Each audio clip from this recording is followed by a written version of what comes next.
Apakah kamu percaya bahwa kamu bisa menemukan kedamaian dalam diri meskipun dengan segala kebisingan hari ini?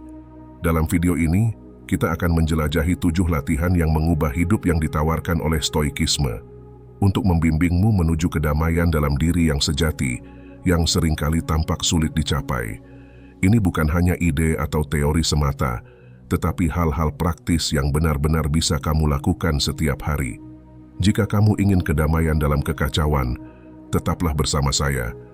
Seperti biasa, jika kamu baru di sini dan kamu sedang dalam pencarian kebijaksanaan stoik ini, tekan lonceng notifikasi dan berlangganan. Lakukanlah untuk dirimu sendiri dan sebagai janji untuk menjelajahi ke arah kebijaksanaan, wawasan, dan kedamaian. Sekarang sahabat stoik, mari kita mulai. 1. Representasikan peristiwa secara objektif. Bayangkan bahwa Anda diberikan sebuah kanvas kosong dan palet yang diisi dengan berbagai warna. Bagaimana Anda menafsirkan dan melukis adegan di depan Anda sepenuhnya terserah Anda. Demikian pula, setiap peristiwa dalam hidup kita dapat dilihat seperti kanvas kosong ini. Warna-warna yang kita pilih untuk melukisnya bersamaan dengan emosi dan penilaian yang kita lampirkan menentukan pengalaman kita. Tetapi bagaimana jika kita bisa melihat segala sesuatu dengan sederhana seperti adanya, tanpa warna personal yang mempengaruhi? Bagaimana jika kita bisa mewakili setiap peristiwa dalam hidup kita secara objektif, bebas dari bayangan pengalaman masa lalu dan ketakutan kita? Epictetus pernah mengatakan, bukanlah hal-hal itu yang mengganggu kita, tetapi penafsiran kita terhadap maknanya. Wawasan mendalam ini menyoroti kekuatan yang kita miliki. Ketika seorang teman tidak segera membalas pesan kita, alih-alih melukis adegan dengan kecemasan atau keraguan, kita bisa memilih untuk melihatnya secara objektif, sebuah pesan yang belum dijawab, tidak lebih dan tidak kurang. Dengan berlatih dalam representasi objektif, kita melepaskan diri dari kecemasan yang tidak perlu dan kekacauan emosional. Ini seperti menonton film tanpa terjebak dalam drama. Hari ini, ketika kita diserang dengan pusaran informasi dan pertemuan, bayangkan ketenangan yang bisa kita temukan dengan hanya melihat segala sesuatu apa adanya, tanpa menambahkan alur cerita dramatis kita sendiri. Ketika sesuatu mengganggu Anda atau terlihat tidak sesuai, berhentilah sejenak dan telaahlah situasi hingga ke intinya, hingga esensi yang murni dan tidak bias. Latihan stoik ini adalah langkah menuju kehidupan yang jernih, seimbang, dan kedamaian batin. 2. Terlibat dalam meditasi filosofis. Bayangkan suatu ruang, sebuah sudut istimewa dalam pikiranmu, di mana kamu dapat berlindung dan merenungkan misteri kehidupan, bukan hanya pertanyaan-pertanyaan kosmis yang luas, tetapi juga rasa ingin tahu sehari-hari. Mengapa komentar dari sahabat kerja masih mengendap di pikiranmu? Mengapa pemandangan matahari terbenam membawa kehangatan ke hatimu? Meditasi filosofis bukan tentang duduk bersila dan fokus pada nafas, tetapi merupakan penyelaman yang lebih dalam, sebuah eksplorasi ke samudera pikiran dan emosi yang mendefinisikan pengalaman manusia. Seorang bijak pernah berkata bahwa meditasi adalah seperti berjalan melalui taman pikiran seseorang setiap hari. Saat kamu menavigasi lika-liku kehidupan, luangkan waktu sejenak untuk berkeliaran di taman ini. Amati pikiran yang mekar, emosi yang berkelebat seperti kupu-kupu, dan keyakinan yang tertanam dalam tanah batinmu. Meditasi filosofis tidak menuntut jawaban, sebaliknya ia menghargai pertanyaan, keajaiban, potensi tak terbatas dari kontemplasi manusia. Di tengah keramaian keberadaan, nada lembut dari simfoni batinmu tetap bermain. Yang perlu kamu lakukan hanyalah mendengarkan. 3. Gunakan teknik perspektif meninggi. Pernahkah Anda naik ke puncak bukit atau berdiri di balkon tinggi di atas kota? Segalanya terlihat begitu kecil, begitu sepele dari atas sana. Orang-orang terlihat seperti semut, mobil-mobil seperti mainan kecil, dan bangunan-bangunan raksasa menyerupai struktur Lego. Perspektif pandangan dari atas memiliki kemampuan yang aneh untuk membuat masalah terbesar kita tampak sangat kecil, mengingatkan kita akan tempat kita dalam luasnya jagat raya. Ketika kita terjerat dalam belantara kekhawatiran hidup, kadang-kadang yang kita butuhkan hanyalah untuk meninggikan perspektif kita. Seneca dengan anggun mengungkapkan, kita hanyalah gelombang di lautan luas keberadaan. Pikirkanlah itu, gelombang naik, mereka hancur, dan kemudian mereka kembali bergabung ke dalam lautan, hanya untuk gelombang-gelombang baru terbentuk. Tantangan, kegelisahan, dan bahkan kebahagiaan kita mirip dengan gelombang-gelombang ini, sementara dan fana. Dengan memeluk pandangan dari atas, kita menyadari sifat sementara dari masalah kita. Ya, aplikasi terbaru mungkin telah rusak, pesan itu mungkin tidak terjawab, atau pekerjaan impian itu mungkin tampak hanya sedikit di luar jangkauan. Tetapi ketika Anda memperbesar dan melihat gambaran besar, Anda akan menemukan bahwa kekhawatiran-kekhawatiran ini jauh lebih kecil daripada kemuliaan keberadaan. Jadi, ketika Anda merasa terbebani, tutup mata Anda, tarik nafas dalam-dalam, dan bayangkan dunia dari ketinggian. Ini bukan tentang menolak perasaan atau masalah kita, tetapi lebih tentang menemukan kedamaian dengan memahami tempat mereka dalam skema besar. 4. Periksalah dirimu setiap hari. Setiap hari adalah kanvas yang segar dan lanskap yang belum tersentuh, menunggu kuas sang pelukis. Matahari pagi melukis langit dengan warna-warna potensial, dan bersamaan dengan itu muncul sebuah kesempatan. Ini adalah kesempatan untuk bertanya pada diri kita sendiri.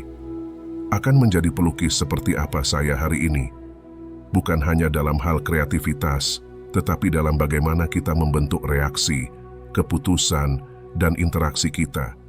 Ingatlah, hidup tidak hanya terjadi pada kita, tetapi hidup adalah kanvas di mana pikiran dan tindakan kita meninggalkan tanda yang tidak terhapuskan. Bayangkan jika setiap hari sebelum tidur, kita menyelimuti pikiran lelah kita. Kita mengambil waktu sejenak untuk merefleksikan mahakarya yang sedang kita ciptakan. Sikap apakah yang saya lukis dengan baik? Warna apa yang tampak tidak sesuai pada tempatnya? Di mana saya membiarkan kuas itu menari? Marcus Aurelius pernah berbisik di dalam gemuruh waktu, hidup kita adalah apa yang kita pikirkan. Biarkan pikiran ini dengan lembut mendorong Anda menuju introspeksi harian. Generasi kita terus terhubung dengan perangkat pemberitahuan dan pembaruan. Namun pembaruan yang paling penting adalah yang dapat Anda berikan pada diri sendiri, yaitu pemeriksaan diri harian. Para Stoik percaya pada pemantauan kompas internal mereka. Ini bukan tentang menghukum diri atas kesalahan yang dirasakan atau merasa bangga dengan pujian, tetapi sebuah pemeriksaan yang tulus. Apa yang telah saya pelajari? Bagaimana saya bisa memperbaiki diri saya esok hari? Kuas mana yang akan saya pilih? Ketika Anda menavigasi jalanan yang gelisah, kedai kopi yang ramai, dan pertemuan virtual di dunia saat ini, bawalah latihan stoik ini bersama Anda. Ketika Anda mengakhiri hari dengan hati penuh pelajaran dan pikiran yang penuh refleksi, kedamaian batin menjadi kurang seperti mimpi yang jauh dan lebih tampak seperti teman dekat. Saya ingin berhenti sejenak dan mengucapkan terima kasih atas dedikasi Anda untuk menjelajahi kedamaian batin bersama komunitas stoik kami. Namun, saya memiliki tantangan kecil untuk Anda seperti biasa. Tetaplah tegar dan tetaplah bersama saya sampai akhir. 5. Praktikkan teknik jeda dan refleksi.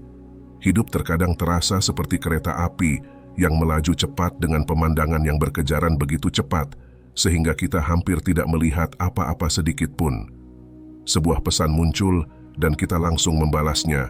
Sebuah email berbunyi dan kita buru-buru untuk menanggapinya. Kita selalu bereaksi, jarang berhenti untuk berpikir, bernapas, atau merenung. Tetapi bayangkan, jika di tengah keheningan ini, kita menemukan saklar rahasia untuk menekan tombol jeda, bukan untuk menghentikan perjalanan, tetapi untuk menyerap pemandangan, untuk berpikir sebelum melompat, dan untuk merenung sebelum bereaksi. Viktor Frankl dalam bukunya, Man's Search for Meaning, atau dalam terjemahan bahasa Indonesianya, Manusia Mencari Arti, mengatakan, di antara rangsangan dan respons, ada sebuah ruang, dan di ruang itu terletak kebebasan kita. ruang ini meskipun singkat, memiliki kekuatan yang besar. Dengan menguasai seni jeda dan refleksi, kita membuka pintu untuk tindakan yang dipikirkan dan emosi yang seimbang. Entah Anda akan meledak kepada seseorang karena komentar yang salah paham atau membuat keputusan tergesa-gesa yang didorong oleh ketakutan. Cukup jeda, bernapas, refleksikan, lalu respons. Ini adalah teknik transformatif, sebuah jembatan antara kekacauan luar dan kedamaian dalam. Ketika dunia hari ini menarik Anda ke dalam berbagai arah, tantang diri Anda untuk menggunakan sihir dari momen jeda ini. Ingatlah, kekuatan sejati bukanlah dalam reaksi cepat, tetapi dalam respons yang dipikirkan. Mengapresiasi latihan stoik ini seperti menemukan oasis di padang pasir, sebuah tempat yang tentram di tengah keramaian bazar kehidupan. 6. Menulis jurnal secara teratur. Ada keajaiban dalam kata-kata tertulis, semacam alkimia yang mengubah emosi mentah menjadi emas di atas kertas. Pernahkah kamu merasakan pusaran emosi, kekacauan pikiran yang terlalu kacau untuk dipahami? Ketika perasaan menjadi badai, menuliskannya dapat seperti membuka jendela di dalam ruangan yang pengap, memberikan udara segar dan kejelasan. Menulis jurnal tidak hanya tentang mencatat peristiwa hari ini, tetapi merupakan perjalanan introspektif, percakapan diam dengan diri sendiri. Hari ini, di mana pikiran kita tenggelam dalam aliran informasi tanpa henti, dan emosi kita adalah reaksi yang berlalu, berhenti sejenak untuk menulis jurnal bisa menjadi latihan pembumi yang kuat. Ini seperti memegang cermin untuk jiwa kita, membuat makna dari perasaan kita, dan memperkuat keyakinan kita.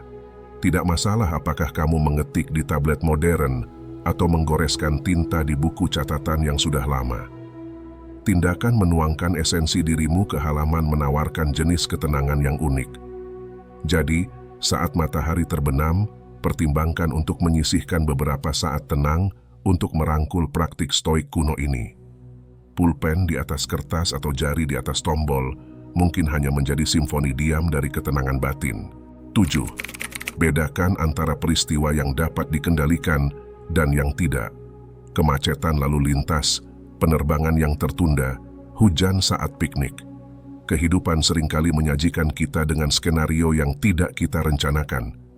Frustrasi muncul ketika segala sesuatunya tidak berjalan sesuai keinginan kita, dan kadang-kadang terasa seperti kehidupan sedang memainkan permainan di mana dadu dibuat curang untuk kita. Namun, kebenaran yang membebaskan adalah bahwa kita tidak dapat mengendalikan segalanya. Mencoba mengendalikan hal-hal yang tidak dapat dikendalikan sama seperti mencoba menangkap angin dengan jaring. Ini tidak hanya tidak mungkin, tetapi akan membuat Anda lelah dan tidak mendapat apa-apa. Sebaliknya, bayangkan kebebasan dalam membedakan antara apa yang ada dalam kendali kita dan apa yang tidak. Epictetus dengan anggun mengingatkan kita, jangan mencari agar peristiwa terjadi sesuai keinginan Anda, tetapi lebih baik keinginkan agar peristiwa terjadi sesuai dengan apa yang ada, dan hidup Anda akan berjalan lancar. Ini tidak berarti mengabaikan ambisi atau tidak peduli dengan hasil. Ini berarti menggeser fokus kita kepada upaya, sikap, dan ketahanan, hal-hal yang benar-benar dalam jangkauan kita. Koneksi internet mungkin terputus selama presentasi daring Anda, tetapi bagaimana Anda mengatasinya, itu sepenuhnya terserah Anda. Barista mungkin salah dalam membuatkan kopi Anda, tetapi tanggapan Anda itu berada dalam kekuasaan Anda. Peluklah perbedaan kendali dan saksikan bagaimana badai kehidupan menjadi bukan tentang basah kuyup dan menjadi lebih tentang belajar menari di tengah hujan. Ketika kita menjelajahi balasan media sosial kita, menghadapi tantangan sehari-hari, atau menghadapi belokan tak terduga, menyimpan pelajaran stoik ini dekat di hati dapat menjadi jangkar yang membuat kita tetap teguh di tengah ombak tak terduga kehidupan. Jika latihan stoik ini membuat Anda tertarik atau bahkan membangkitkan semangat dalam diri Anda, maka tunjukkan sedikit cinta dengan berlangganan. Ketuk lonceng notifikasi, bagikan dengan teman, dan mari kita ubah warna tombol suka menjadi biru. Keterlibatan Anda menghidupkan komunitas ini, dan mendorong kami untuk berbagi wawasan yang lebih transformatif. Mari kita lanjutkan percakapan. Tinggalkan komentar di bawah. Jika Anda kehabisan kata-kata, cukup tuliskan, "Saya akan menemukan kedamaian batin." Setiap suara, setiap refleksi menambah kedalaman dan nilai bagi komunitas kita yang berkembang. Sebagai mercusuar bagi mereka yang merindukan kedamaian di tengah-tengah pusaran kehidupan. Sebelum Anda pergi, bergabunglah dengan kami untuk lebih banyak kebijaksanaan stoikisme yang eksklusif untuk Anda. Sampai jumpa lain waktu, pertahankanlah api filosofis Anda tetap menyala, dan seperti biasa, berjuanglah untuk kedamaian batin. Pilih salah satu video yang akan muncul di layar Anda sekarang untuk menonton lebih banyak video kebijaksanaan stoik.